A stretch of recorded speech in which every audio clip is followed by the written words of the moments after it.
guys, I'm Tom from Car Culture Australia, and I have got a car here so old that it should be respected like the Mona Lisa itself. Ryan, this is your Datsun 1600, man. How are you going? Good, man.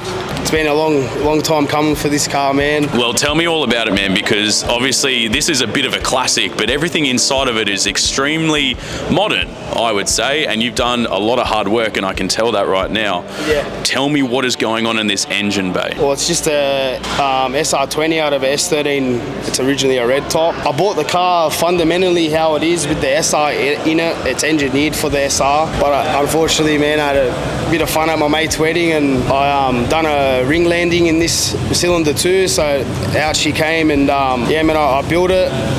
It's all forged Nitto, like Nitto rods, Nitto rings. The only thing I didn't change was the crankshaft, but it got repolished, linished. And then I put it back in, and then the body started like wearing me down, man. And then I painted it, man, and this is what it looks like, eh? Yeah, well, arguably, I bet the wedding was off its tits if you were able to blow an engine during it, yeah? It was an expensive wedding for me, expensive day, man.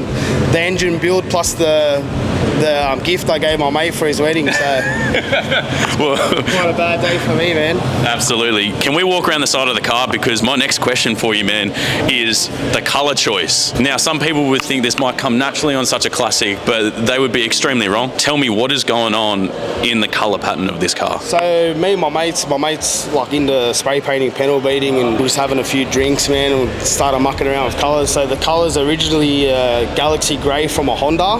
To tweak it up a little bit, man, I added 5 litres of paint. I added 150 grams of gold mica into it, and that's how the colour came in. So it's a bit duller than the factory colour. It's got like a nice little like flip to it in the sun, and it's a bit lighter. So, and then I put obviously the gold Simmons on it, man, to take it off the top. Well, you're stealing questions from me, because that was my next question, was the colour choice of the wheels, yeah. Because I think it honestly complements this car so well. Yeah. Did you go through a number of selection before you actually chose this one? Because I was doing all this at once, I wanted OMs for it, the Simmons OMs, the mesh style. Yeah. But it was a bit out of my price range at the time, so I just went there fast, man, just one piece. You know, it didn't hurt my pocket too much, man. So yeah, I was doing it on a budget, man, at the time. I was trying to do everything at once so I could finish the car and be happy with it. But no, this is absolutely beautiful. Do you mind if we get inside the car? yeah, have a look, man. Take a look.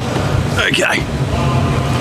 Tight in here, bud. Yeah, it's a bit tight. So being inside of this car, it is undoubtedly just strengthening what I said at the start.